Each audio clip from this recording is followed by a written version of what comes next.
A poor girl is wearing an old t-shirt to wrap her little brother. The young billionaire asks, "Aren't you cold?" She smiles through trembling lips. "I am, but I'm the older one. I protect him." And the billionaire falls to his knees when he sees the baby's face. Caleb Mason adjusted the wristwatch that cost more than many people's annual salary. 29 years old, a billionaire, and completely alone. The irony did not escape him. His latest tech company report showed a 40% growth in the last quarter. The world loved what he created, but nobody really knew him. From the window of his top-floor office, New York sparkled under the night sky. Lights of every kind glimmered like fallen stars as the snow started to come down in thick flakes. Caleb shut down the computer and grabbed his coat. "Any plans for the evening, sir?" asked Martin, his assistant, waiting discreetly by the door. "None. Your house is ready to receive you. The temperature has been adjusted and dinner—" "I'm not going straight home," Caleb cut in, pulling on his leather gloves. "I need to walk around a bit." Martin hesitated. "It's snowing hard out there, sir." Caleb only shrugged. The cold didn't bother him as much as the emptiness inside. Minutes later, he was on the street. He dismissed his driver and the armored car. On nights like that, he preferred to be just another face in the crowd, even if his coat cost more than a luxury car. He walked aimlessly, feeling the snow accumulate on his shoulders, watching couples holding hands, families heading home, friends laughing loudly in cozy bars. They all had somewhere to go, they all belonged, everyone except him. With every step he took, he moved farther from the center. The imposing buildings gave way to simpler structures. Fancy storefronts were replaced by small, closed shops. The clean streets became less cared for. He hadn't planned to come to this part of the city, but his feet had led him there. That was when he saw her, a little girl. She couldn't have been more than 7. Sitting on the sidewalk, dark, tangled hair, a face pale from the cold. In her arms, a small bundle she clutched tightly. A baby. She wore only a thin sweatshirt, and she'd taken off an old jacket to wrap around the little one. Next to her sat a worn-out backpack. Caleb stopped. For a moment, he thought about walking on. It wasn't his concern. The city was full of problems his money couldn't fix, but something pulled him toward that scene. Something he couldn't explain. He approached slowly, so as not to scare her. "Hey," he said, crouching down to the girl's eye level. "Aren't you cold?" The girl looked up. She had big brown eyes and a maturity in her gaze that no child should ever have. "I am," she answered, holding the baby tighter to her chest. "But I'm the older one. I protect him." Those simple words hit Caleb like a punch to the gut. Protection, responsibility. Something he knew well, a long time ago, before everything changed. "May I see?" he asked, gesturing toward the baby. The girl hesitated for a second, then shifted the bundle slightly so he could look. The baby was asleep, cheeks flushed from the cold. He couldn't have been more than a few months old. Then it happened. Upon seeing the baby's face, Caleb froze. The little one's features, the shape of his nose, his mouth. It was like looking at the face of his brother Lucas when he was a baby, the brother who disappeared at age 5, leaving a hole in Caleb's life that nothing ever filled. The resemblance was so strong, so overwhelming, that Caleb's knees nearly gave out. He sank onto them on the snow-covered sidewalk, shocked and emotional as a wave of memories he had long buried crashed over him. Lucas laughing, Lucas sleeping in his crib, Lucas holding his hand as he learned to walk. "Mister, are you okay?" The girl's voice pulled him back. Caleb fought to steady himself. He was on his knees in the snow, trembling, and not from the cold. He said, his voice hoarse. "I'm fine." The girl watched him curiously. "My name is Ellie," she said, as if trying to help him calm down. "This is Noah. We're hungry, and we got lost. We don't know how to get back home." Caleb looked at her, still dazed by the rush of memories. There was something special about these children, something that felt like a sign, a second chance. For years, he'd buried his past pain under layers of work and money. He'd built an empire, but lived in a void. And now, in the middle of the night, in the middle of winter, He found these two little souls who needed exactly what he had to give. Without a second thought, Caleb took off his coat and draped it over Ellie and the baby. His decision was already made. "Come with me," he said, holding out his hand. "You'll be safe now." Ellie looked at his outstretched hand, then at his face. Her child's eyes seemed to see beyond appearances, as though she could see inside him. "Do you promise?" she asked, with a seriousness impressive for someone so young. Caleb felt a lump in his throat. "I promise." Ellie picked up her backpack with one hand and with the other took Caleb's hand. The contact was small and fragile, but to him it felt as heavy as the whole world. Snow continued falling around them as they walked away together along the sidewalk. For the first time in years, Caleb felt something besides emptiness. He wasn't exactly sure what it was. Maybe purpose, maybe hope, maybe just the weight of a promise. And at that moment, that was enough. The cab stopped in front of the wrought iron gate protecting the property. Through the thickly falling snow, the mansion's lights shone like beacons in the darkness. Caleb helped Ellie out of the car while she held Noah tightly against her chest. "Do you live here?" Ellie asked, eyes wide at the place's grandeur. Caleb handed the driver a large bill. "Yes, I do." As the taxi pulled away, Caleb entered a code on the panel beside the gate. With a soft click, the gate swung open, revealing a pathway lit by small lights embedded in the ground. He noticed Ellie hesitating. "Come on," he said gently, extending his hand. "It's too cold out here." Ellie took his hand, and together they made their way to the entrance.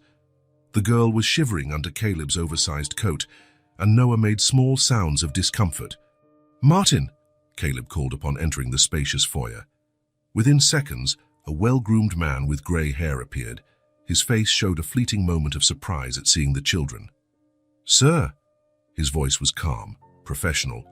"We need hot food, dry clothes, and a bath for these two," Caleb said, helping Ellie out of the snow-covered coat.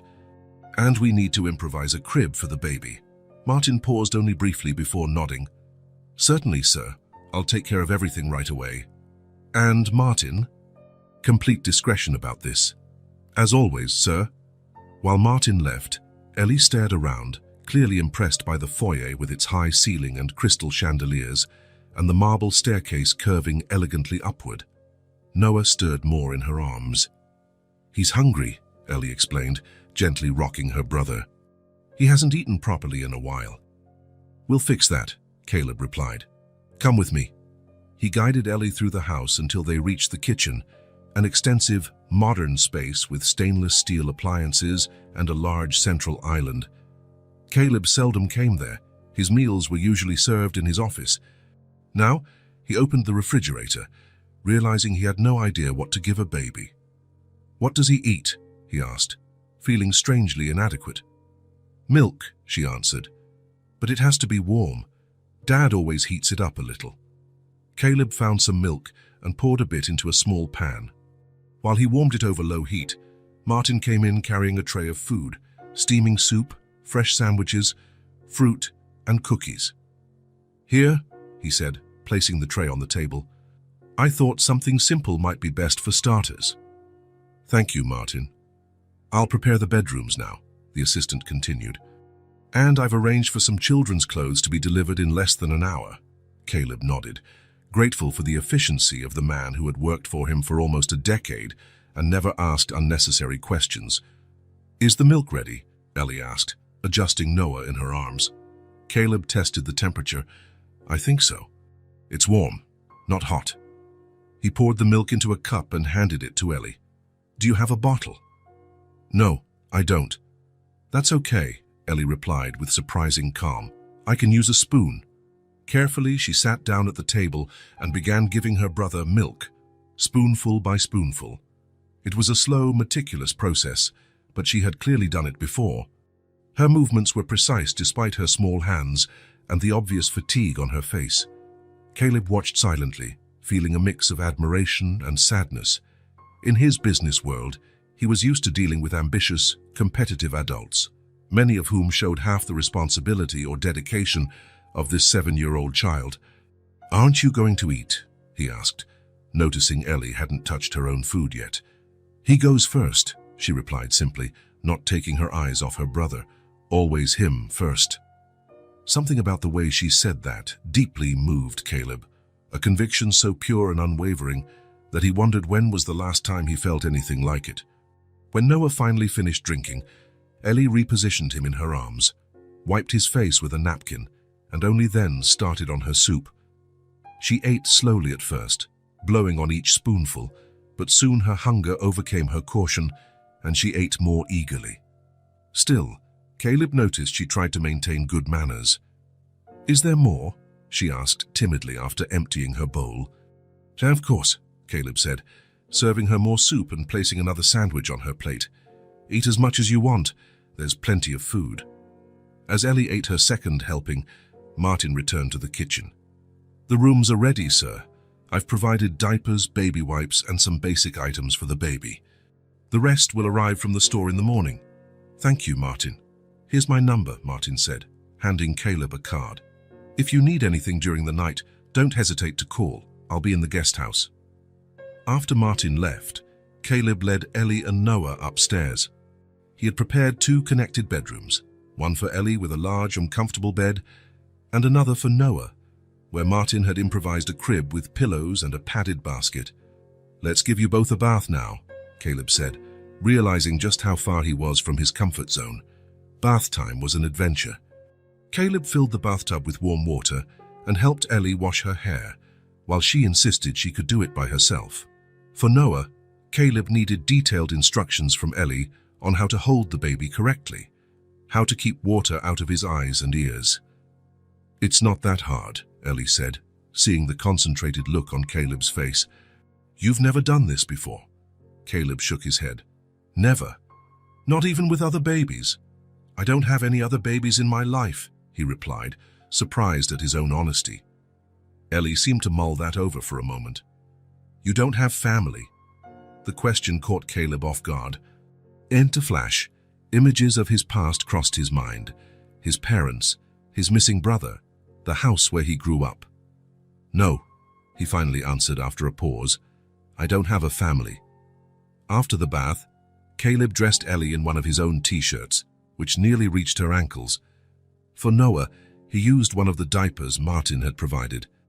The children's clothing would arrive soon, but for now this would do. "This is your bed," he said, showing Ellie the guest room. The king-size bed looked enormous next to the small girl. "And Noah will sleep right here next door." Ellie looked at the improvised crib in the adjacent room and then at Caleb. "Can I sleep with him? He'll be scared if he wakes up alone in a strange place." "Of course, I'll keep the door between your rooms open, and I'll be right across the hall if you need anything." He placed the baby in the improvised crib and pulled up a chair so Ellie could sit beside her brother. However, she was so exhausted that her eyes soon began to close. Caleb gently picked her up and laid her on the bed, making sure she was well covered. For a moment he stood there, watching the 2 children sleep. There was something oddly familiar about the scene, as though part of him knew he was meant to be there, doing exactly this. Caleb returned to his own room, leaving the doors slightly ajar. He lay down, but sleep refused to come. His mind swirled with questions. Who were these children's father? How could he have let them end up in that situation? And why, of all the people in New York, was Caleb the one who found them? Around 3 in the morning, a sound broke the silence of the house. Crying. Noah was crying. Caleb got up immediately and went to the children's room. Ellie was already awake, trying to calm her brother. "What is it?" Caleb asked, turning on the light. "He's hot," Ellie said, her small face twisted with worry. "Really hot." Caleb approached and touched the baby's forehead. It was burning. Noah's crying was weak, heartbreaking, and his breathing sounded strained. A wave of fear shot through Caleb like an electric current. He had no idea what to do for a sick baby. This was completely uncharted territory. "Ellie," he said, trying to keep his voice calm, "are you feeling all right?" Ellie coughed, as though the question triggered something. "My throat hurts," she admitted, "and I'm cold. Really cold." Caleb noticed she looked pale too, her eyes bright with fever. Without wasting time, He grabbed his phone and dialed Martin. "I need a doctor," he said. "Now, the children have a high fever." "I'm on my way, sir," Martin replied. "I'll bring Dr. Winters with me." The next 40 minutes were the longest of Caleb's life. He tried to soothe Noah, who kept crying, though more weakly now. He placed cool compresses on the baby's forehead. He gave Ellie water, and she was visibly shivering. When the doorbell finally rang, Caleb rushed to answer. Dr. Winters was a middle-aged man with a serious expression, carrying a medical bag. "Where are the patients?" he asked, skipping any formalities. Caleb led him to the room. The doctor examined Noah first, checking his temperature, listening to his chest, looking at his throat. Then he did the same with Ellie. "It's a respiratory infection," he diagnosed, "probably from extended exposure to the cold and worsened by poor nutrition. The baby is also dehydrated." "Is it serious?" asked Caleb, feeling something he didn't recall ever feeling, absolute fear of losing someone. "No, it's not serious. Yet," the doctor added, "but we need to treat them immediately. I'll prescribe antibiotics for both and something for the fever. The most important thing is to keep them hydrated and warm, Doctor." Winters prepared an injection for Noah, explaining it would work faster that way. For Ellie, he gave a syrup she swallowed with a grimace. He also left detailed instructions about the medications and care required over the next few days. "I'll come back tomorrow to see how they're doing," he said, closing his bag. "But call me anytime if the baby's fever spikes again or if his breathing worsens." After the doctor left, Caleb picked Noah up. The baby seemed so tiny and fragile in his arms. The fever had gone down a little with the medication, but he was still hot and restless. "Will he be okay?" Ellie asked, her voice hoarse. "He will," Caleb promised. "I'll take care of both of you." He sat in a chair with Noah, and Ellie settled next to them. To Caleb's surprise, the baby calmed down in his arms, maybe soothed by the warmth of an adult's body. "You have to rock him like this," Ellie said, demonstrating a gentle motion. "And singing helps." Singing? Caleb couldn't remember the last time he had sung anything. Anything. "Dad sings that boat song." Caleb hesitated, then began humming a lullaby his mother used to sing to him and Lucas when they were small. His voice was raspy from lack of use, but Noah seemed to like it. His little eyes began to close. Ellie snuggled closer to Caleb, shivering slightly. "Are you cold?" he asked. She nodded. Caleb grabbed a blanket and draped it over her, keeping her close. "Do you want to tell me what happened?" he asked softly. "How did you get lost?" Ellie glanced at Noah, then at her own small hands. "Mom died when Noah was born," she said, her voice sad. "The doctor said she got sick. Dad was really sad." Caleb felt a surge of compassion. "I'm sorry, Ellie. Dad takes care of us by himself. He works a lot. He builds walls, construction. And what happened today? He left for work in the morning, said he'd be back for lunch, but he never came. We ran out of food, and Noah was hungry." Ellie paused. "I thought I could find food if I went out, or find Dad, but then I couldn't find my way back." Caleb could see she was trying not to cry. "You were very brave," he said. "You took really good care of your brother. Do you think Dad is looking for us?" "I'm sure he is." Ellie fell silent for a moment. "He must be really worried." "We'll find him," Caleb promised. "Tomorrow we'll start looking." Ellie nodded, seeming reassured by the promise. A few minutes later, she fell asleep against Caleb's arm. Noah was also asleep, his breathing still heavy but calmer. Caleb stayed there, holding both children. He thought about putting them back in their beds, but he couldn't bear to let them go. He felt he needed to keep them close, protected. It was a new sensation for him, this protective instinct. For the first time in years, Caleb felt tears in his eyes. He wasn't sure exactly why he was crying, maybe for Ellie's sad story, maybe for Noah, so small and already motherless, or maybe for himself, for all the years he spent building walls around himself, convinced he didn't need anyone. In just a few hours, these two kids had torn down all those walls. Caleb looked at Noah's sleeping face. The resemblance to Lucas was still there, like an echo of the past. He thought of their father, Jack. A man who had lost his wife and was now likely frantic, searching for his children. Caleb knew what it was like to lose someone like that. He knew that pain.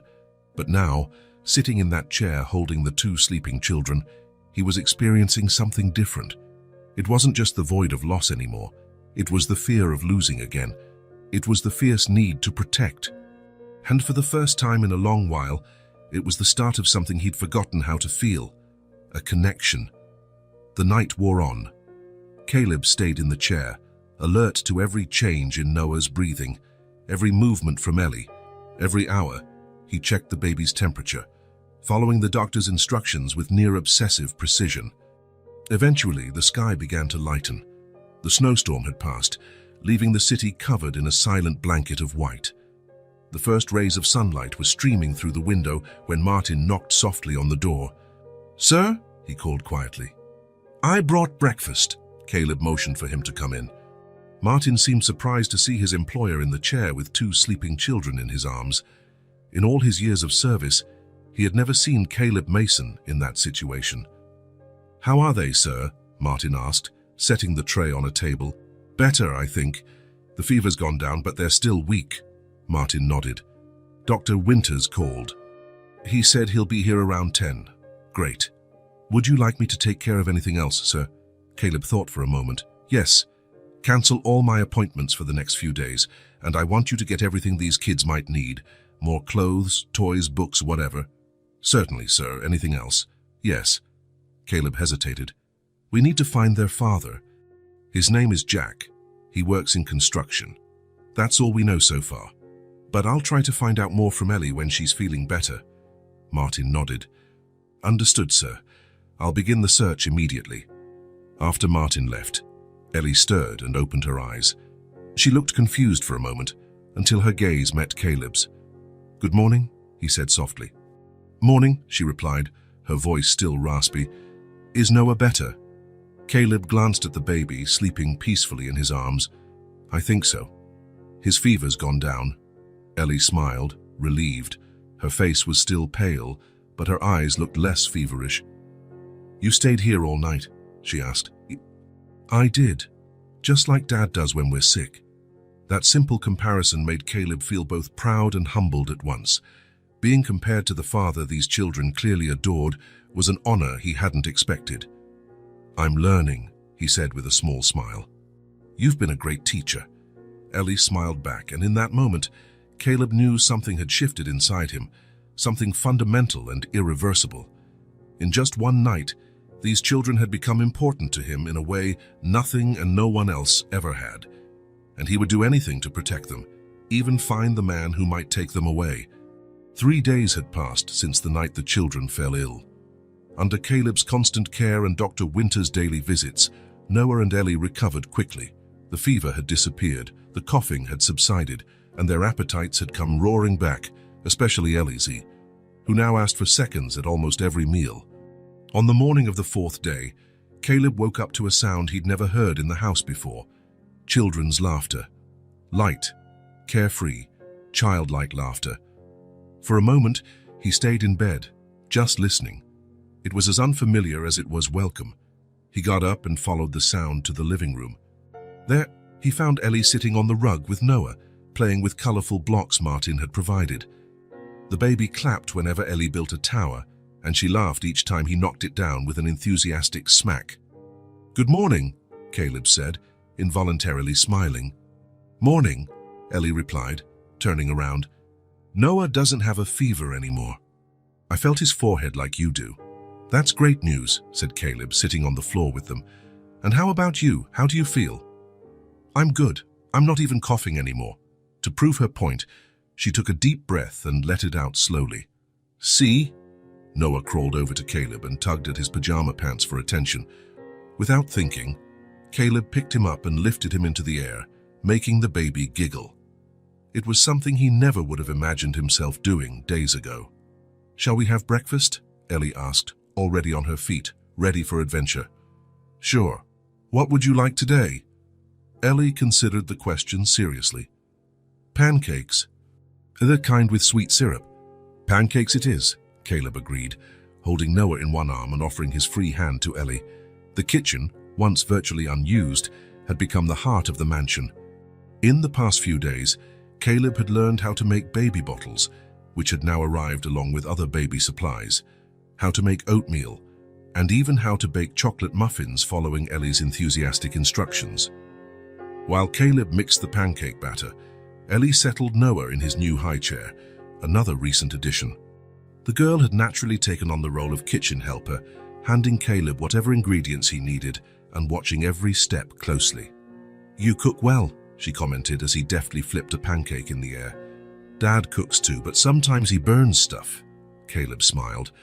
He didn't mention that until 3 days ago his cooking repertoire was mostly coffee and toast. In the last 72 hours, he'd learned more about domestic tasks than in his entire 29 years of life. "Dad says we need to know how to cook because food is love," Ellie continued, passing the maple syrup to Caleb. He learned that from his grandma. Caleb placed pancakes on 3 plates, a small one for Ellie, a tiny one for Noah, cut into small pieces, and one for himself. As they ate, he noticed how much the kitchen had changed. Ellie's drawings were taped to the fridge, colorful toys lay on the counter, a baby bottle dried on the dish rack. The smell of coffee mixed with the sweet aroma of pancakes and the mild scent of baby powder. His home, once pristinely clean and organized, almost sterile in its perfection, was now full of signs of life. A small blanket thrown over the sofa, a rubber duck forgotten in the bathtub, a doll sitting on the chair in his office. And Caleb realized, somewhat astonished, that he didn't mind it at all. After breakfast, Martin arrived carrying more purchases. Clothes for the children, more toys, diapers, and a baby stroller. "I thought you might like to take a walk in the garden today," he explained. "The weather's nice, and the fresh air will do the children good." "Excellent idea," Caleb agreed. "Thank you, Martin." The assistant nodded and turned to leave, but paused for a moment. "If I may say so, sir, the house seems different." "Different how?" Martin hesitated, choosing his words. "More alive, sir." Caleb looked around at the toys, at Ellie helping Noah eat, at the small changes that had occurred so quickly. "Yes," he agreed. "It is." Later, with the sun high overhead, Caleb took the children out to the back garden. It was an expansive, well-tended space with a perfect lawn, strategically placed trees, and flower beds. Ellie ran around on the grass while Caleb pushed Noah in his new stroller. "You have a really big yard," Ellie said, coming back to him. "You could have a swing here and a slide. You like swings. They're my favorite. At the park near our house, there's a blue swing that goes super high. Dad always pushes me." Caleb mentally noted to install a swing. Maybe a whole playground set. They sat under the shade of an old oak tree. Ellie drew with colored chalk on the stone path while Noah played with soft blocks on a blanket. Caleb watched them, noticing how quickly he'd adjusted to this new routine, waking up early to make Noah's bottle, helping Ellie pick out her clothes for the day, preparing meals together, reading stories before bedtime, singing to Noah when he was fussy, teaching Ellie how to play chess, and pretending not to notice when she cheated. It was a life so different from the one he had before. His days, usually filled with meetings, conference calls, market analyses, and business decisions, were now measured by small victories. Noah's first smile aimed at him, Ellie learning to tie her own shoelaces, a full night's sleep without anyone waking up crying. "What are you thinking about?" Ellie asked, interrupting his thoughts. She had crept up quietly and was watching him curiously. "I was thinking about how everything has changed," Caleb answered honestly.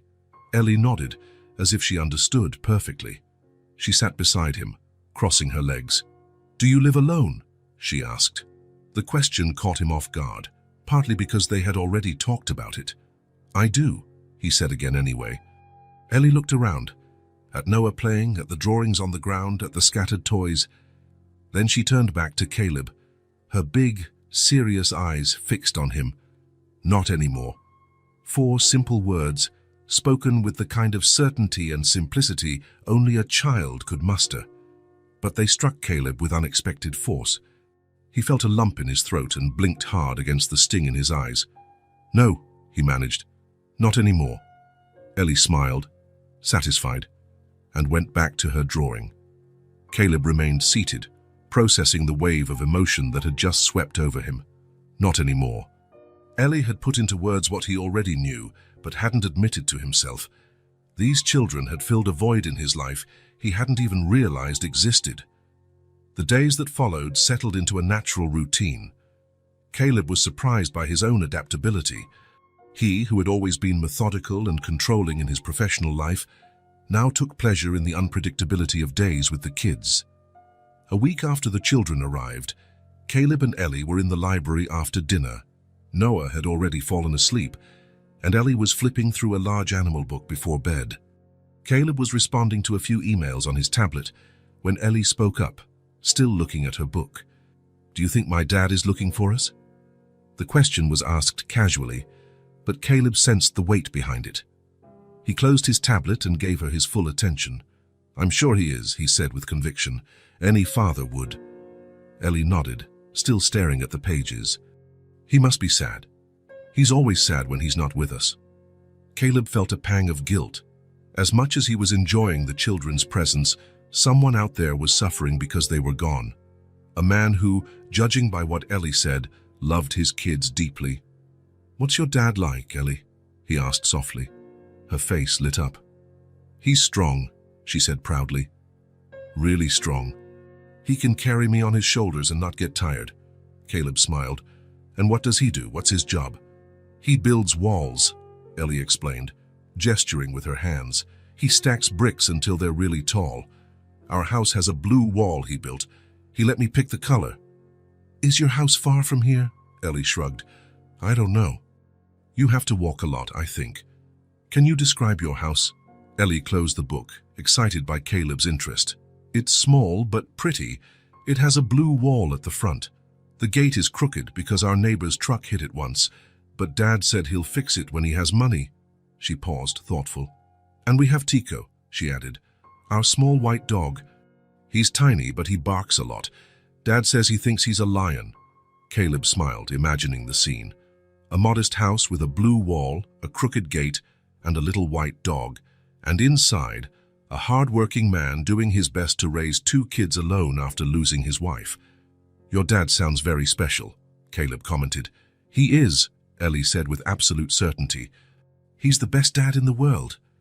Later, after putting Ellie to bed, Caleb stood for a long time looking out his office window. The moon was high, lighting the garden with silvery beams. He made a decision. The next morning, while the kids were still asleep, he summoned Martin to his office. "I need you to find someone for me," he said, cutting straight to the point. "Certainly, sir," Martin replied. "Who?" "The children's father. His name is Jack. He works in construction, possibly as a bricklayer. There's a house with an outer wall painted blue and a damaged gate. There's also a small white dog named Tico." Martin jotted down the details. "Anything else, sir?" Caleb thought for a moment. "The wife died in childbirth with the boy. That would have been 8 or 9 months ago, and according to Ellie, they lived walking distance from here, although far for a child could mean anything." "Understood," Martin said. "Shall I hire someone to assist with the search?" "Yes, the best private investigator available. Money is no object. I want results quickly." Martin nodded. "I know someone, an ex-NYPD detective, very respected, discreet and efficient. Perfect. Hire him immediately." When Martin left, Caleb looked out the window again. Part of him dreaded the result of this search. In just a few days, he had grown more attached to the children than he would have thought possible. The idea of giving them back, no matter how right, was unexpectedly painful. But another part of him, the part that had begun to understand what it truly meant to care for someone, knew he couldn't be selfish. Jack was out there, probably desperate for his missing kids. And although Ellie and Noah seemed happy here, they missed their dad. Caleb let out a long sigh. It was time to do the right thing, even if it broke his newly awakened heart. Thomas Reeves was the kind of man who went unnoticed, and that made him excellent at his job. A former NYPD detective, now a private investigator, he had a knack for blending into the crowd. That morning, dressed in faded jeans and a worn jacket, he looked like just another construction worker searching for a job. 2 days earlier, he'd gotten a call from Martin, Caleb Mason's assistant. The case seemed simple. Find a man named Jack, a bricklayer, father of 2 kids, Ellie, 7, and Noah, a baby. The wife died in childbirth. The house had a blue wall, a crooked gate, and a white dog named Tico. It wasn't much, but Thomas had worked with less. His first stops were the city records department, followed by construction unions, then various construction companies. He compiled a list of men named Jack or Jacob who had recently lost their wives and had 2 children. Surprisingly, the list was shorter than he'd expected. On the 3rd day of the investigation, Thomas was driving through a working-class neighborhood in the northern part of the city. It was the kind of place with modest houses, narrow streets, and people who worked hard to get by. Exactly the kind of place where a widowed father of 2 might live. That was when he spotted his first real clue. A small house with a faded blue front wall.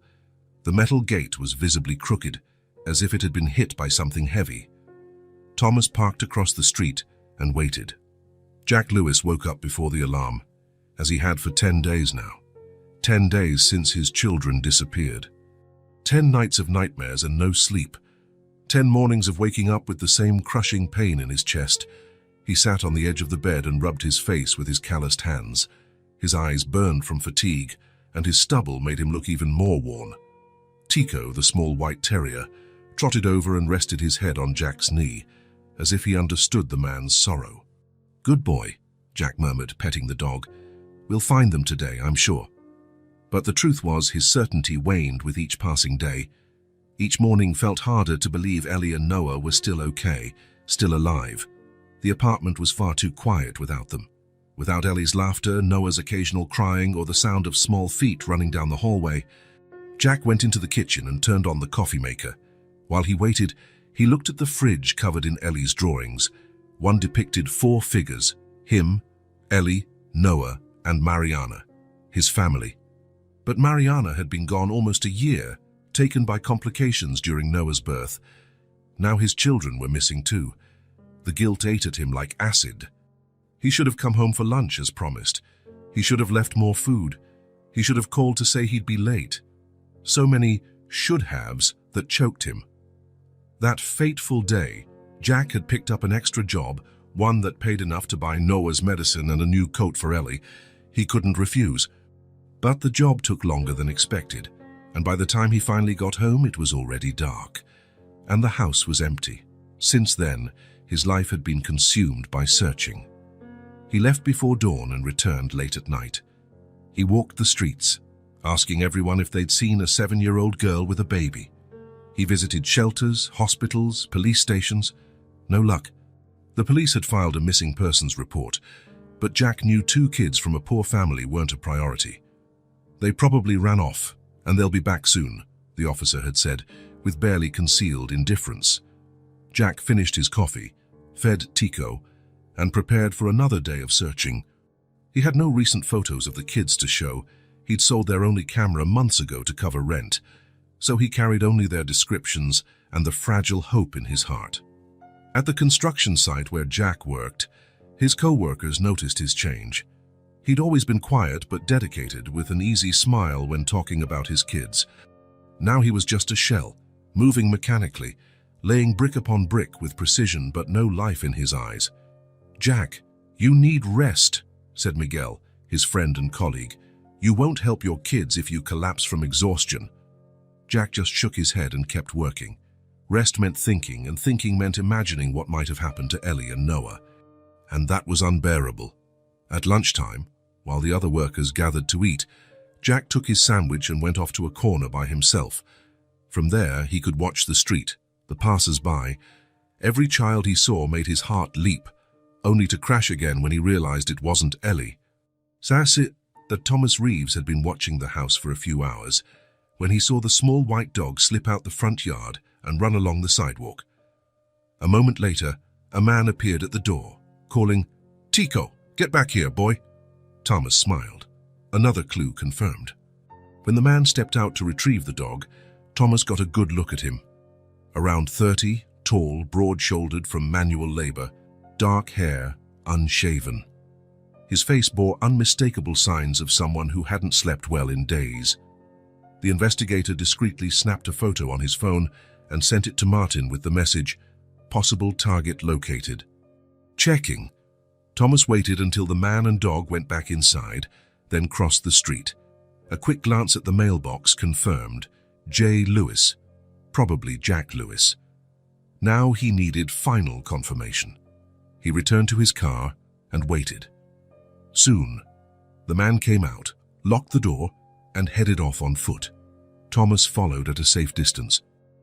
Jack walked to a bus stop and boarded a bus toward downtown. Thomas followed in his car, keeping the bus in sight. 20 minutes later, Jack got off in an area with several construction projects underway. Thomas parked and watched Jack enter one of the building sites. After a few minutes, he approached and talked to one of the workers. "Morning, I'm looking for a job. Who's in charge here?"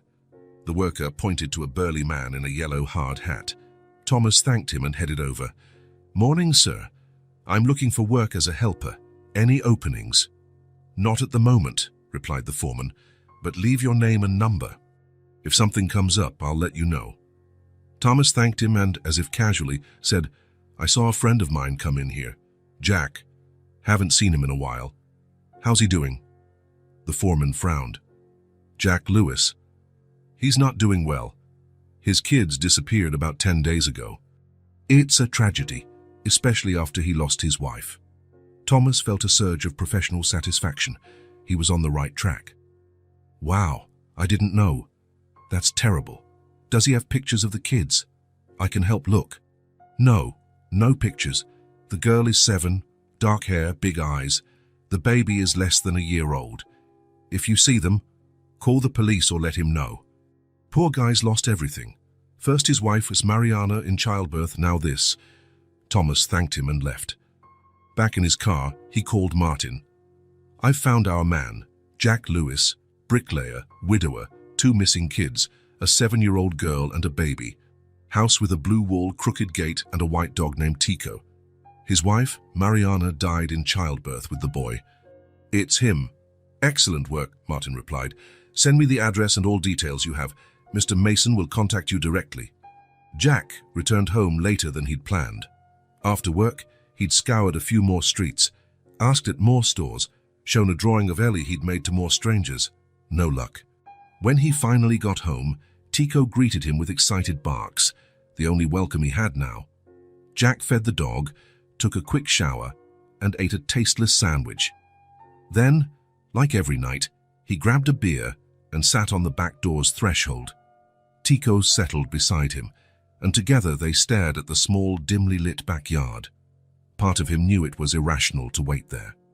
Ellie wouldn't magically appear in the backyard, but another part, the one clinging to even the smallest hope, insisted he needed to be there in case they returned. "Where are you?" he murmured into the silent night, a single tear sliding down his tired face. The next day, Thomas personally delivered his report to Caleb Mason. The billionaire received him in his office, while the children slept in another room of the mansion. "So you're absolutely sure?" Caleb asked after reading the report. "Positive, Mr. Mason? Jack Lewis is the children's father. Everything matches. Physical description, the house, the dog, the construction job, the wife who died in childbirth. Plus he's been searching desperately for 2 kids who disappeared about 10 days ago, exactly when you found Ellie and Noah." Caleb nodded slowly.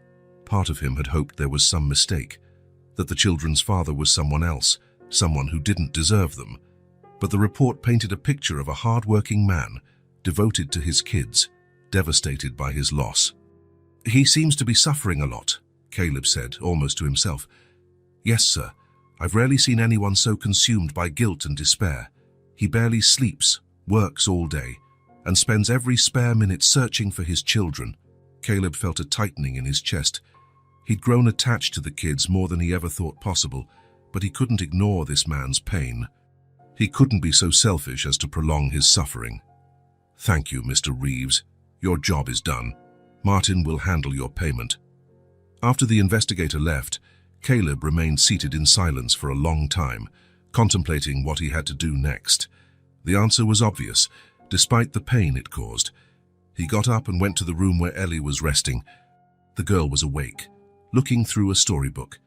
"Hey," she said, smiling when she saw him. "You look sad." Caleb sat on the edge of the bed. Ellie, remember when you told me about your dad? About your house with the blue wall and the crooked gate? And Tico? Ellie's eyes went wide. Do you know where he is? Caleb hesitated for just a second. I think I do. Does he still want us? She asked, her voice suddenly small and scared. Caleb felt a lump in his throat. More than anything. Ellie smiled, but a shadow of worry crossed her face. Are we going back home? Yes, Caleb answered. Tomorrow I'll take you to see your dad. Ellie was silent for a moment, processing the information. Will you come with us? The question caught him off guard. I'll take you there. But then you'll leave, Ellie pressed. Caleb had no answer. The idea of walking away from the children entirely was too painful to bear. But what alternative did he have? What place would he have in their lives once they were back with their dad? We'll figure that out tomorrow, okay? He deflected. Now you should get some rest. Later that night, alone in his bedroom, Caleb looked at the photo of Jack Lewis that Thomas had provided. The man looked exhausted and broken, yet there was a resilience in his eyes that Caleb recognized. It was the look of someone who would never give up. He felt a strange connection to this stranger. They both cared about the same children. Both had endured deep loss. And tomorrow, their lives would intersect in a way neither could have predicted. Caleb couldn't imagine how the meeting would go, but he knew, however difficult, he had to do the right thing. For Ellie, for Noah, and maybe, in some strange way, for himself. He lay down but couldn't sleep, picturing how the next day would unfold, how Jack would react to seeing his children again, how the kids would feel about going home. The thought that tomorrow might be his last day with them ached in a way he'd never experienced before. At around 3 in the morning, he heard soft crying from Noah's room. He got up immediately and went over. The baby was awake, restless in his crib. Caleb picked him up and began to rock him gently. Shh, it's all right, he whispered. Tomorrow you'll see your dad. You'll go back home. Noah looked up at him with those eyes so reminiscent of Lucas, and Caleb felt tears welling in his own. In such a short time, these children had changed something deep within him. I'm going to miss you, little guy, he murmured, kissing the baby's head, more than you'll ever know. As Noah drifted back to sleep in his arms, Caleb made a decision. No matter what, he would find a way to stay in these children's lives. He didn't know how Jack would react or whether he would be accepted, but he had to try. For the first time in years, he had something worth fighting for. With that resolve, Caleb finally allowed himself to rest, Noah sleeping peacefully against his chest.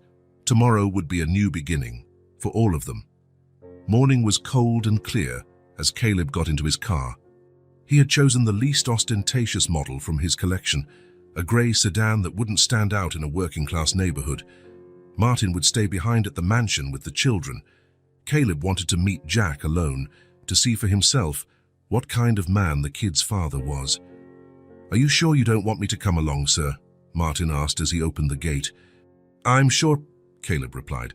I have to do this by myself. On the back seat lay a folder containing Thomas Reeves's reports, including the address of the construction site where Jack worked. Caleb had memorized it, yet he felt a strange need to recheck the details, as though looking for an excuse to delay the inevitable. During the drive, he kept his eyes on the road, but his mind was back at the mansion with the kids. That morning, he had told Ellie he was going to get her father. Her eyes had lit up with a joy he'd never seen before. He'll be so happy, she'd said. He always comes for us when we're lost. Noah had been busy eating mashed banana, oblivious to the significance of the day. Caleb had watched him with a pang in his chest, knowing it might be one of the last times he fed the baby. The site was in a developing area on the outskirts of the city. A new residential complex was going up amid scaffolding and heavy machinery. Caleb parked at a discreet distance and spent a few minutes just observing. Dozens of workers moved around like organized ants. He glanced at the printed photo of Jack and scanned the men. It wasn't hard to spot him. Jack was in a more secluded section, working on a wall that looked like the facade of one of the houses. Even from afar, Caleb could see the exhaustion in the man, the slightly drooping shoulders. The motions that, while precise, lacked energy. Letting out a deep breath, Caleb got out of the car and walked toward the site. At the entrance, a supervisor stopped him. "Can I help you?" the man asked, eyeing the well-dressed stranger with suspicion. "I'm looking for one of your workers, Jack Lewis." The supervisor raised an eyebrow. "Something happened?" "Yes," Caleb replied, "but it's good news." "Could you take me to him?" The man hesitated, but something in Caleb's serious expression convinced him. "Follow me. Put this on." He handed Caleb a safety helmet. They walked across the site until they reached the area where Jack was working. Up close, Caleb could see more clearly the marks sorrow had left on the man's face, deep circles under his eyes, new worry lines, an untrimmed beard. But there was also something else, a quiet strength, an unyielding determination. "Jack," the supervisor called, "there's someone here to see you." Jack turned, trowel still in hand, fresh mortar dripping onto the ground. His eyes, though tired, were alert, exactly like Ellie's, Caleb realized with a jolt. "Thank you," Caleb said to the supervisor, who nodded and stepped away to give them privacy. For a moment, the two men simply studied each other in silence. Jack was about Caleb's height, but more muscular from manual labor. His eyes reflected confusion and a trace of hope he seemed afraid to allow himself. "You're Jack?" Caleb finally asked, breaking the silence. "Yeah," Jack replied, voice rough from disuse. "Who are you?" Caleb drew a deep breath. There was no gentle way to say this. "My name is Caleb Mason. Your kids are with me. They're safe." Time seemed to freeze. The trowel fell from Jack's hand, landing on the ground with a dull thud. His face cycled through disbelief, hope, relief, and finally, a raw, intense joy, so powerful it was almost painful to witness. "Ellie? Noah?" His words came out strangled. "They're alive. They're okay." "Yes," Caleb confirmed. "I found Ellie on the street about 10 days ago, holding Noah. They were cold and hungry, but now they're fully recovered." Jack clamped his hands over his face, his shoulders shaking with deep sobs, as though he'd been physically struck. Caleb waited in silence, giving the man time to absorb this news. When Jack finally lifted his face, it was transformed. The tears had washed away some of the pain in his eyes, replacing it with nearly frantic hope. "Where are they?" he asked, his voice steadier now. "Please take me to them." "They're at my house," Caleb replied. "I can take you there right now." Jack did not hesitate. He dropped his tools, pulled off his gloves and helmet. "Miguel," he called to a nearby co-worker. "I have to go. They found my kids." The man smiled genuinely. "Go, man, go get your little ones." On the way to the car, Jack bombarded Caleb with questions. How were the kids doing? Had Ellie been sick? Was Noah eating well? Were they sleeping? Caleb answered patiently, describing how he'd cared for them, the brief illness they'd had, how they were now happy and healthy. "They missed you," Caleb said as he drove. "Ellie talks about you all the time." Jack swallowed hard, fighting back tears. "I thank you for taking care of them. I looked everywhere, every day. I couldn't even sleep anymore." "I know," Caleb said. "It's clear they're very loved." Jack looked out the window as they moved into a wealthier part of town. "How did you find them? What exactly happened?" Caleb recounted the story, omitting only how Noah reminded him of his long-lost brother. "Ellie said she went out looking for food or for you. I promised I'd be back for lunch," Jack said, guilt heavy in his voice. "But the job ran late. We didn't have a phone. I should have come home, no matter what." "Ellie understands," Caleb assured. "She's very mature for her age." "She's always been," Jack agreed with pride in his voice. "Ever since Mariana died, Ellie took on responsibilities no child should." When the car finally passed through the mansion gates, Jack couldn't hide his amazement. "You live here?" "I do," Caleb replied simply. Jack looked down at his dirty work clothes and calloused hands, painfully aware of the massive gap between his world and Caleb's. "I don't even know how to thank you," he said, almost embarrassed. "If you ever need anything at all—" "You don't owe me anything," Caleb interrupted, parking the car. "Seeing you reunited with your kids will be thanks enough." As they entered the house, Martin greeted them in the foyer. "The children are in the garden, sir." Jack barely registered the assistant's presence or the opulent surroundings. His eyes were fixed on the French doors leading to the back garden, where he could see a small figure running through the grass. Ellie was chasing a butterfly, laughing, her new dress swirling around her. Noah sat on a blanket under a tree, watching his sister with curious eyes. Jack stopped, unable to move, as though he feared the image would vanish if he approached. Tears rolled silently down his cheeks. It was Caleb who finally broke the spell. "Ellie, someone's here to see you." The girl turned, meeting her father's gaze. For a suspended second, she just stared, as though she couldn't believe what she was seeing. Then her face lit up like the sun after a storm. "Dad!" she screamed, sprinting toward him with all her might. Jack ran forward, dropping to his knees on the well-kept lawn, just in time to catch Ellie in a crushing hug. She flung herself into his arms so forcefully that she nearly knocked him over. He clung to her, as if he would never let go, his whole body trembling.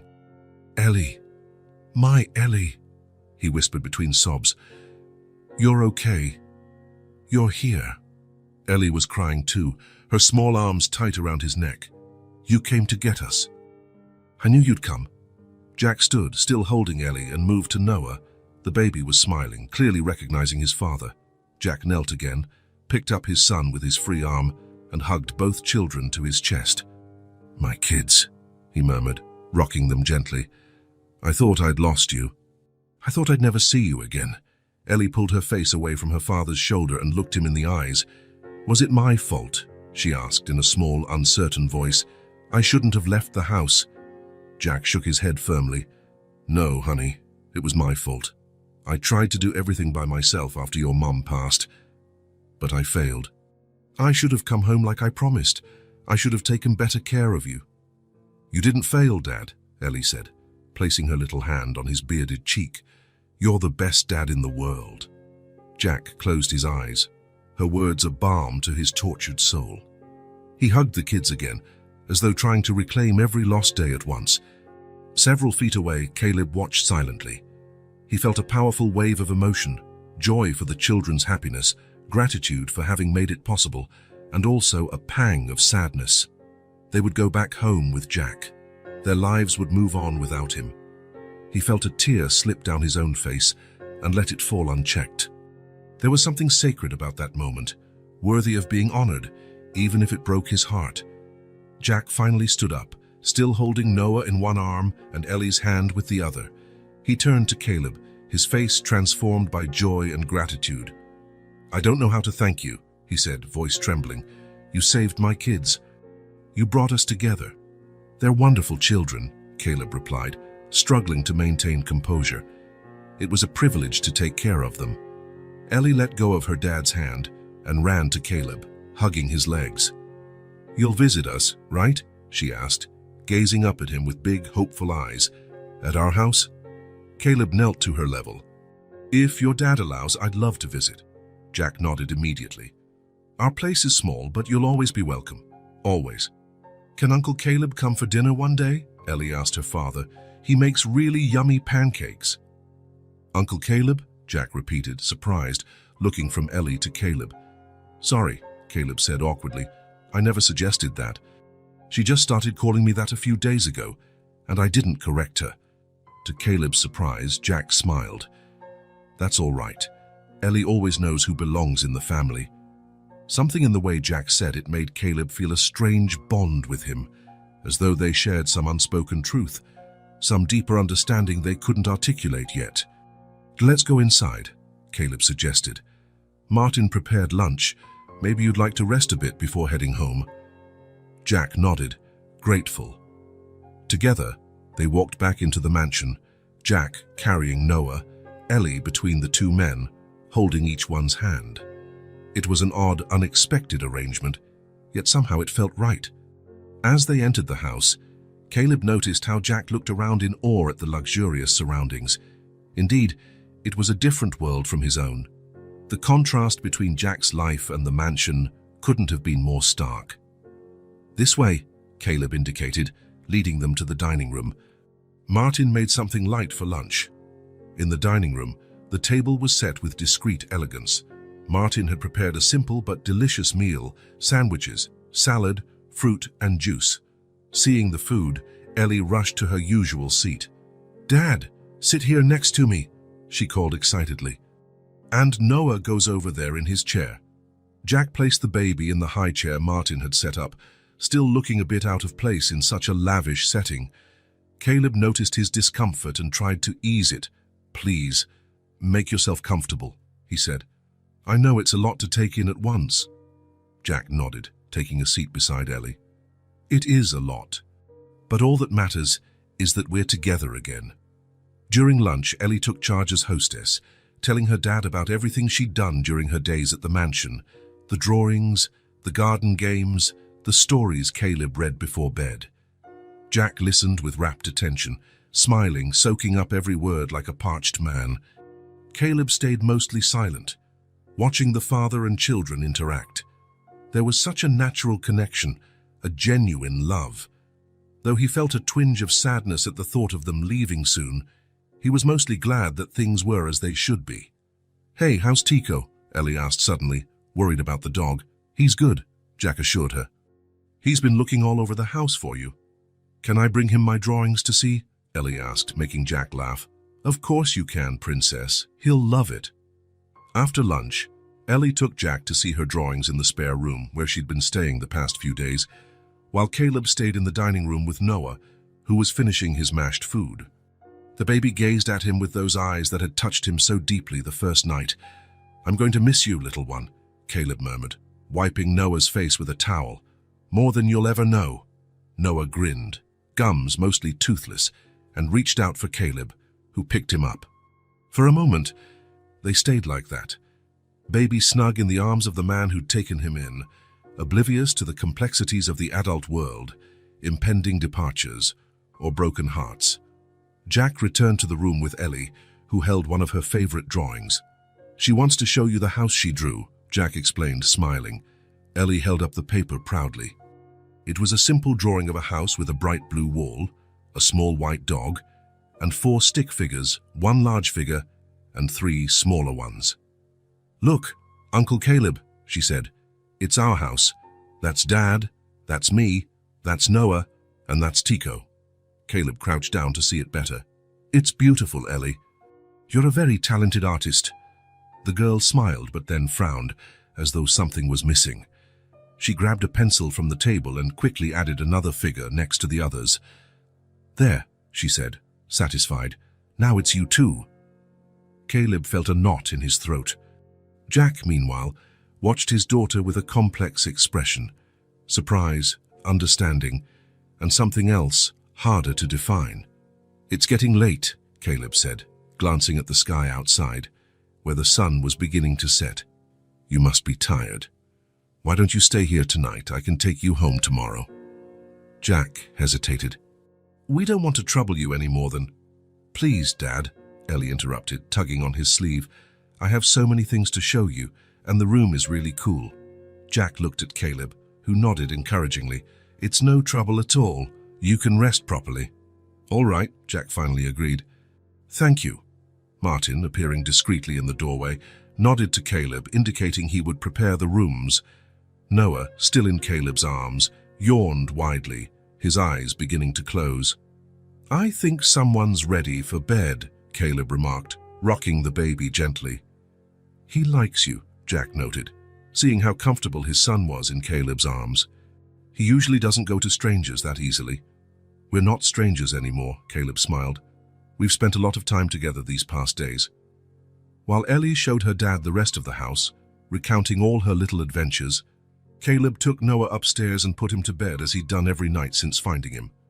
There was a comforting familiarity to the ritual. The warm bath, the fresh diaper, the bottle, the softly hummed lullaby. And though he knew he wouldn't be doing this much longer, he savored every moment. When Noah finally drifted off, Caleb lingered a while, watching him.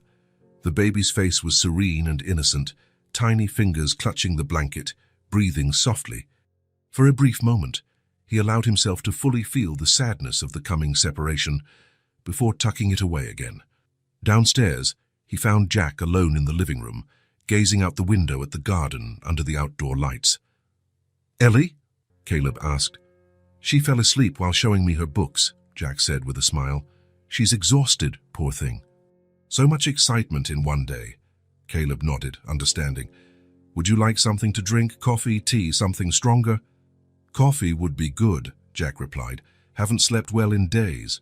Caleb called Martin and asked for 2 coffees. When the assistant left, an easy silence settled between them.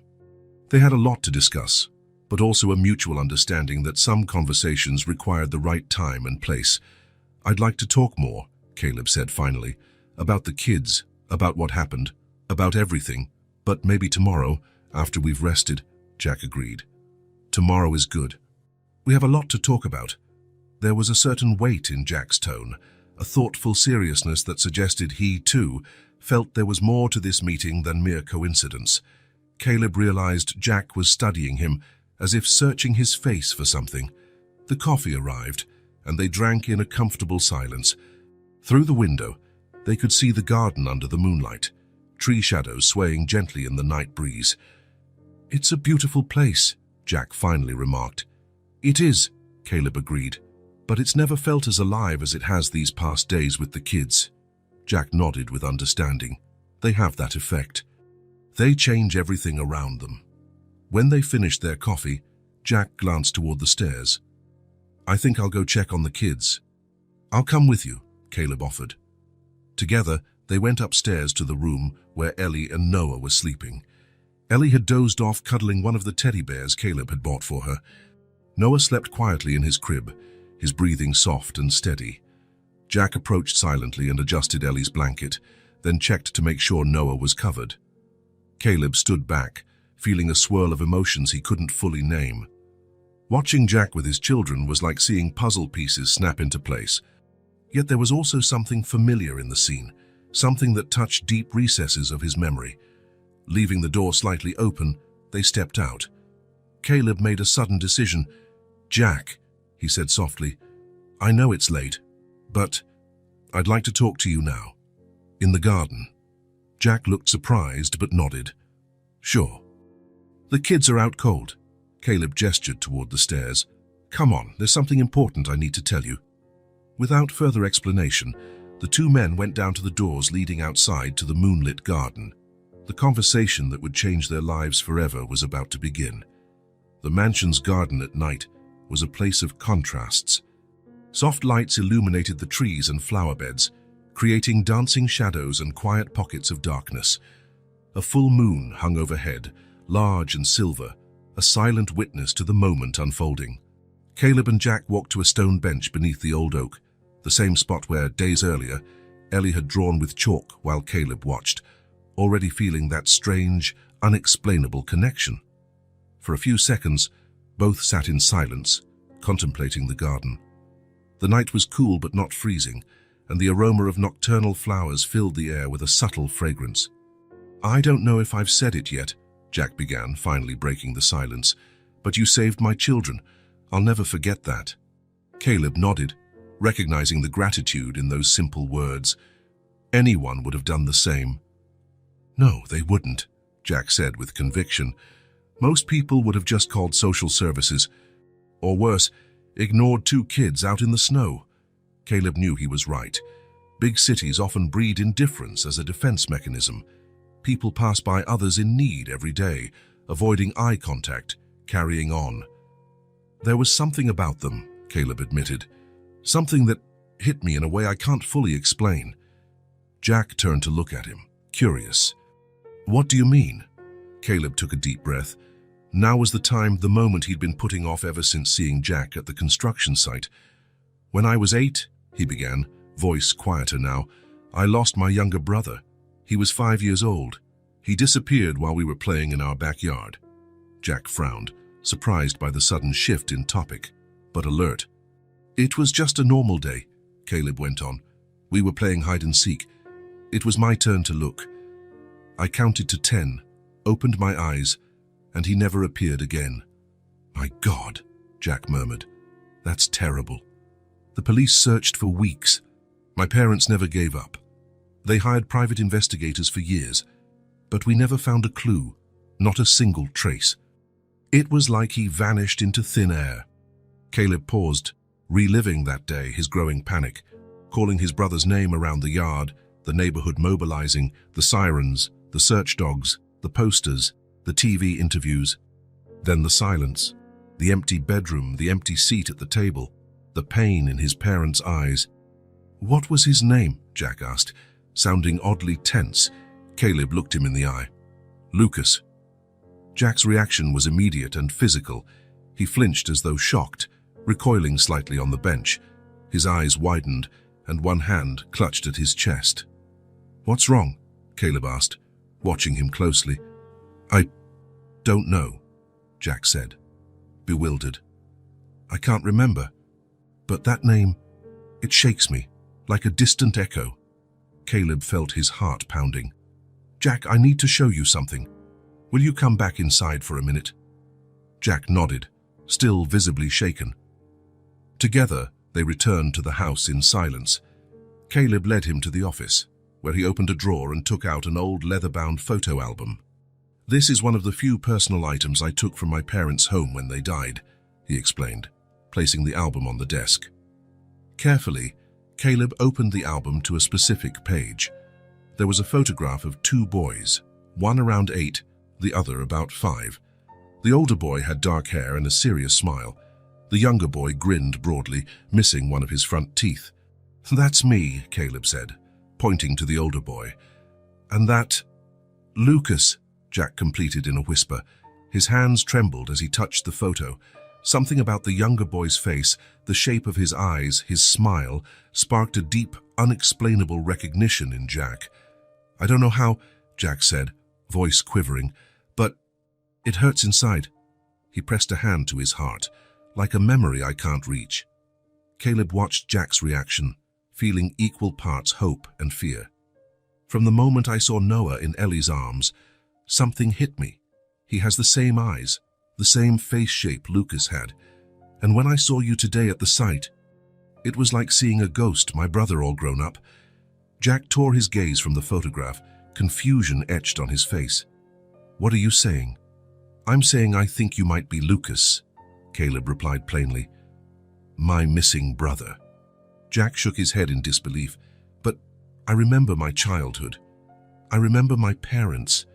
Are you saying those memories are fake?" "I don't know," Caleb admitted. "Maybe you were adopted. Maybe someone took you that day and raised you as their own. You were very young. Memories at 5 can be hazy." Jack stared again at the photo, as if searching for answers in the smiling faces of those two boys. "There's a way to find out," Caleb said. "A DNA test." "DNA test," Jack repeated, almost in a daze. "I can arrange it tomorrow," Caleb went on. "It's quick. We'll know in 24 hours. Jack finally tore his eyes from the photo and looked at Caleb. "Yes," he agreed. "Let's do that." The following day passed in anxious limbo. Jack and the children stayed at the mansion. Caleb arranged for one of the city's top labs to collect samples first thing that morning, paying whatever it took for the fastest results.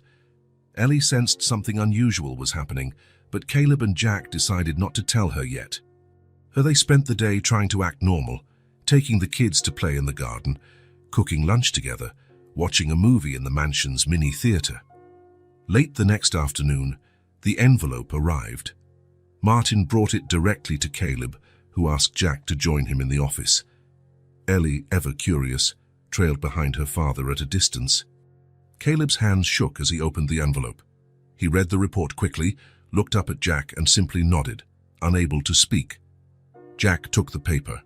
There it was, in clinical, precise language, probability of relatedness index 99.9%. Conclusion: the tested individuals share a biological sibling relationship. Positive. They were brothers. The paper slipped from Jack's hands.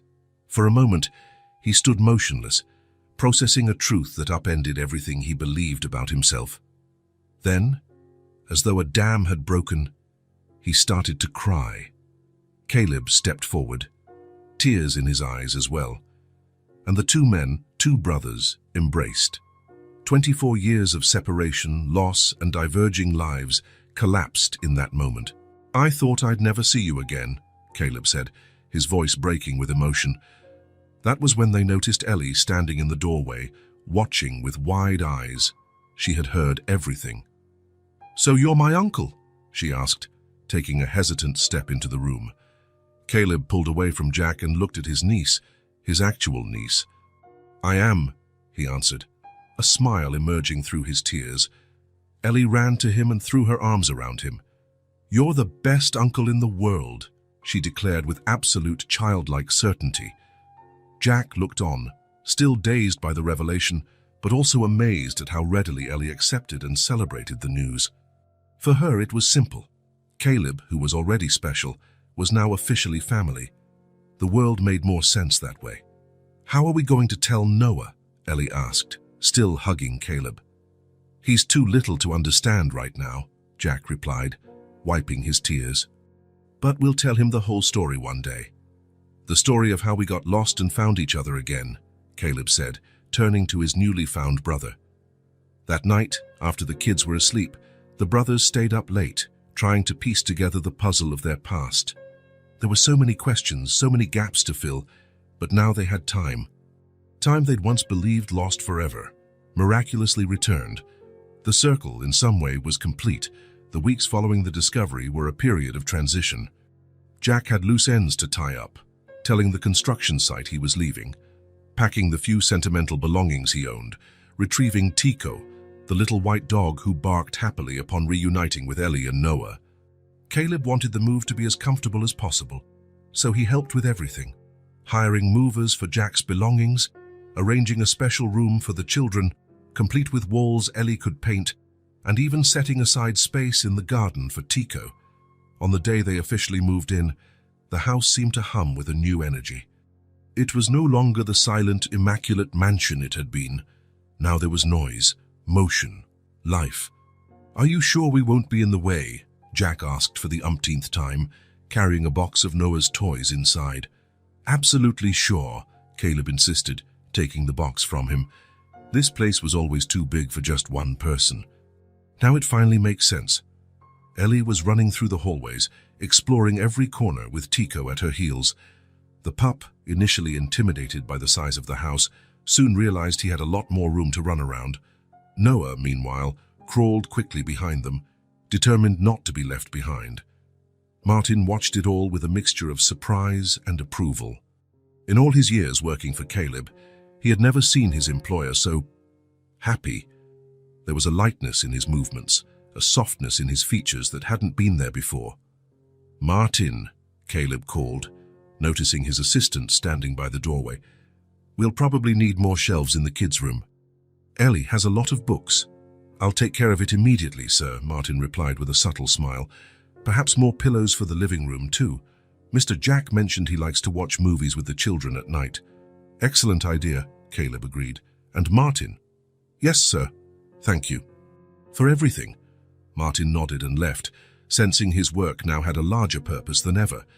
In the days that followed, the house changed even more. The kitchen, once rarely used by Caleb, became the heart of the mansion. Jack, who had learned to cook out of necessity after his wife died, now cooked with enthusiasm, reveling in a kitchen far better equipped than his old one. The smell of fresh bread, tomato sauce, and cakes baking in the oven filled the halls. Many times, Caleb simply stood in the doorway, watching Jack show Ellie how to crack eggs or shape cookie dough, while Noah observed from his high chair, clapping. The children's toys started appearing in the most unexpected places: a little car under the dining table, a doll forgotten in Caleb's office chair, brightly colored building blocks in random corners. Surprisingly, none of it bothered him in the slightest. One morning, about a month after the move, Caleb was coming downstairs when he heard a little voice. Noah had recently begun talking, small words, still imperfect, but they lit up the house with joy. T, the voice persisted, determined. Curious, Caleb followed the sound to the living room. Noah was standing, holding onto the couch, stretching out his arms the moment he spotted Caleb. "T, Uncle," he finally managed, his face shining with triumph. Caleb froze. It was the first time Noah had called him that, acknowledging, in his baby way, the bond between them. He felt a lump in his throat and blinked back tears. "That's right, champ," he said, lifting his nephew into his arms. "Uncle, I'm your uncle," Noah clapped, pleased with himself, then pointed to the bookshelf. "Boo, K," he said, another recent addition to his vocabulary. "A book? You want Uncle to read you a story?" Caleb asked, already heading for the shelves. "Yes," Noah exclaimed with that big smile that always reminded Caleb of his once missing, now found brother. Jack appeared in the doorway. Having overheard, he wore a discreet smile.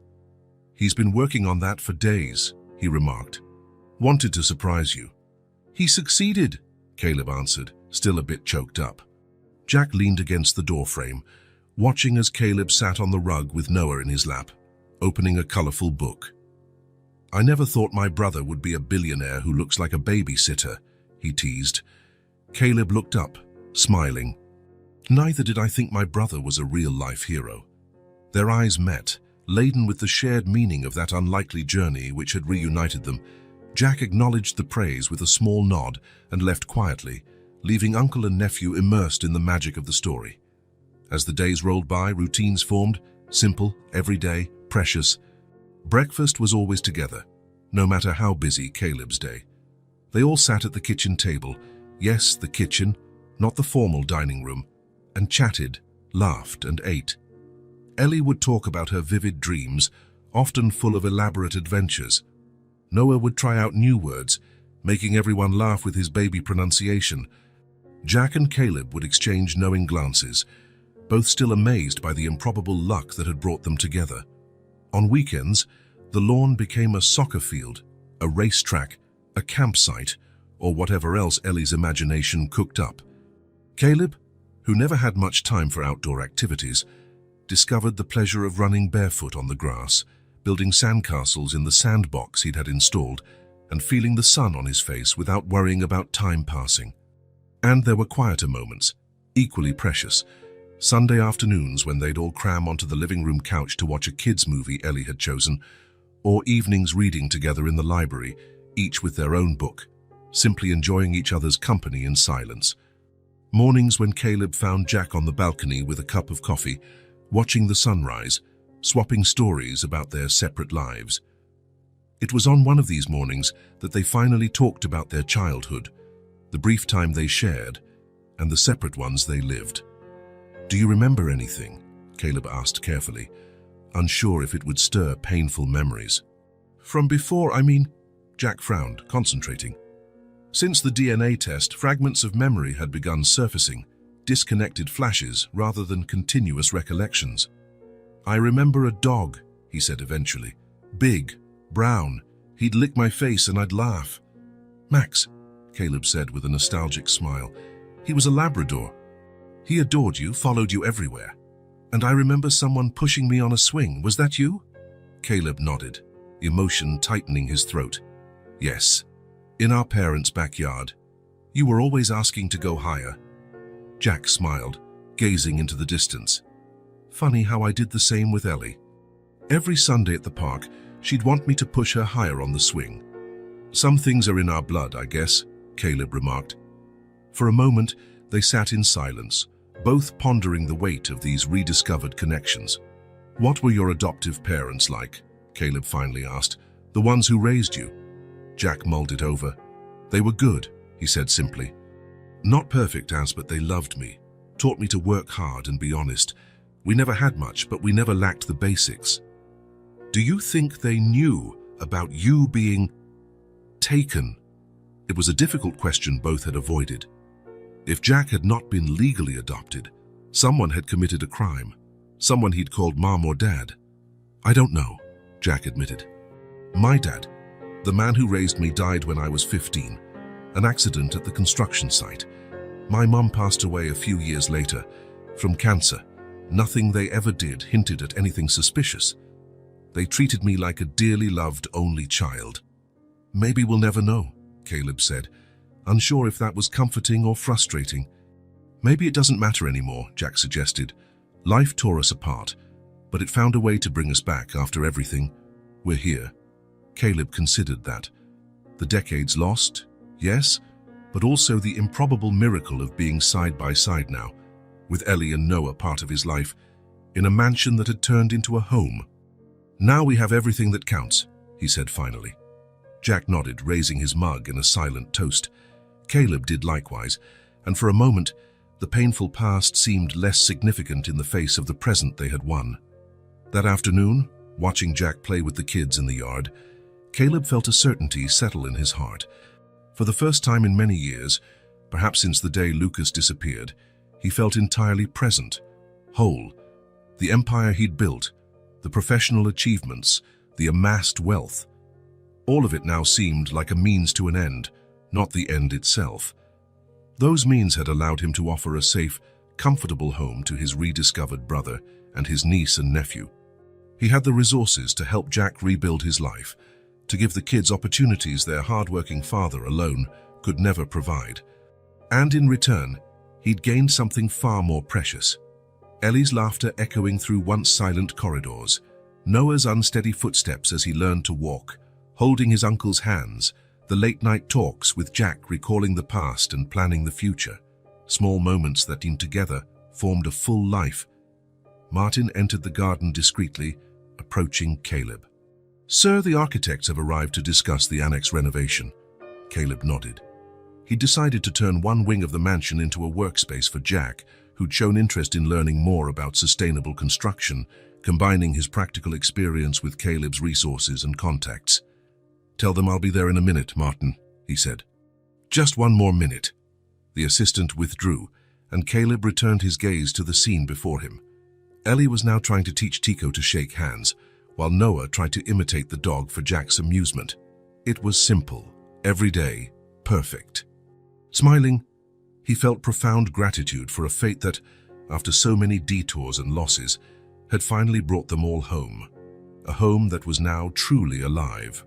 6 months had passed since Jack and the children moved into the mansion.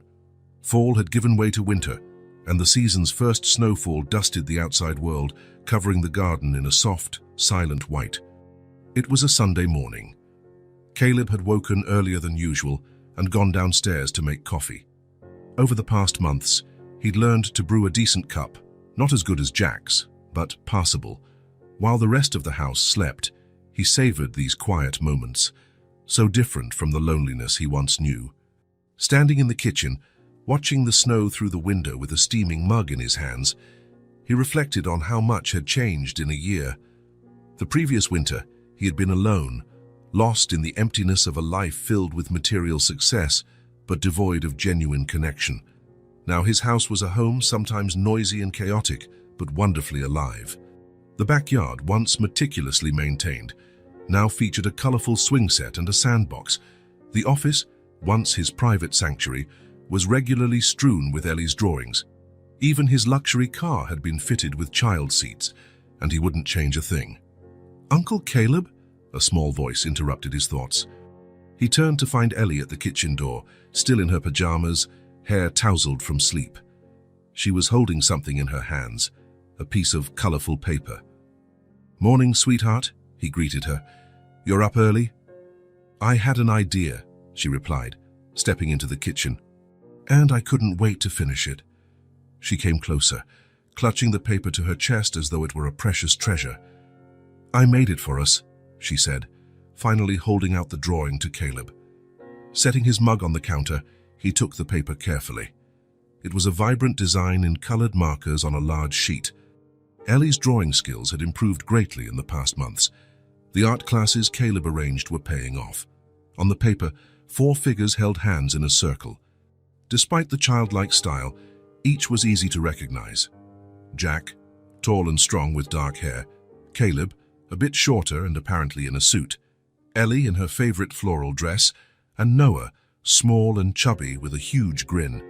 Tico was there too, a little white blur at Ellie's feet. In the center of the circle, Ellie had drawn a giant red heart. At the top of the page, in big colorful letters, she'd written, "My happy family." Caleb felt a tightness in his throat as he looked at that simple yet profound representation of what they had become, a family, his family. "It's beautiful," he managed, his voice slightly shaky. Ellie beamed, her eyes shining with pride. "Because now we're together," she explained matter-of-factly. With an uncle and everything. An uncle and everything, he echoed, smiling through the emotion welling up inside. At that moment, Jack appeared in the kitchen doorway, carrying Noah. The boy, now almost a year and a half old, grinned widely when he saw Caleb and stretched out his arms. "Uncle," Noah exclaimed, one of the few words he pronounced perfectly. "Look who's awake," Caleb said, handing the drawing to Jack and lifting Noah into his arms. Jack studied the artwork for a moment, a gentle smile easing his features. "Masterpiece, Ellie," he praised. "I think it deserves a special place in the house." "On the fridge," Ellie suggested instantly. The fridge had become her personal art gallery, covered in her drawings. "I was thinking something more permanent," Jack countered, sharing a knowing look with Caleb. "Maybe framed in the living room." Ellie's eyes went wide. "Really? Like a real painting?" "Exactly like a real painting," Caleb confirmed. "It's an important piece after all. It shows the most important people in my life." Ellie practically vibrated with excitement at the idea, hopping over to hug her dad and then her uncle, who was still holding Noah. "Breakfast?" Jack suggested, smiling at the girl's enthusiasm. "How about pancakes to celebrate the new masterpiece?" "With chocolate syrup?" Ellie asked hopefully. "With chocolate syrup," Jack promised. "But first, let's all sit in the living room. I think we deserve a moment of laziness before we start the day." The four of them headed to the living room, where a fire crackled in the fireplace, warding off the creeping winter chill. They all settled on the large, soft couch, Caleb with Noah on his lap, Jack with his arm around Ellie, and the new drawing carefully set on the coffee table. For a moment, they just relaxed together, enjoying the warmth of each other's presence, listening to Noah's contented little noises as he played with the buttons on Caleb's shirt. "Do you know something?" Jack said, breaking the comfortable silence. "I think this is the warmest winter I've ever had." Caleb glanced toward the window, where snowflakes were drifting down more steadily, and smiled. "I couldn't agree more." Ellie, always literal, frowned. "But it's snowing, Dad. It's real winter." Jack chuckled, pulling her closer. "It's a different kind of warmth, Princess, the kind that comes from inside." Ellie seemed to think about that. "Oh," she said finally, "it's because we love each other." "Exactly," Jack said, looking at Caleb over Ellie's head. "Because we love each other." Caleb met Jack's gaze, feeling a rush of gratitude for everything they'd found, each other, this family, this moment. Noah chose that instant to let out a huge yawn, snuggling closer to Caleb, perfectly at ease in his uncle's arms. "So, about those pancakes," Jack said after a moment, getting up. "Our little artist needs to eat, right?" Ellie jumped off the couch, invigorated by the promise of breakfast. "Can I help make the batter?" "Of course," Jack replied. "You're my official kitchen assistant." As Jack and Ellie disappeared toward the kitchen, Caleb stayed on the couch with Noah, reflecting on the journey that had brought them here. In just over a year, his entire life had been transformed. He thought of that night he found Ellie and Noah on the snowy sidewalk. If he had chosen a different route home, if he had ignored the little girl on the curb as so many others might have, if he had simply called the authorities instead of taking them in, so many small decision points that could have drastically changed their destinies.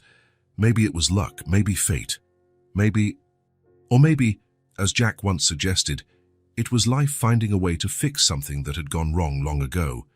In any case, Caleb knew he would never again be the lonely man in the empty house, surrounded by material wealth but starved of genuine bonds.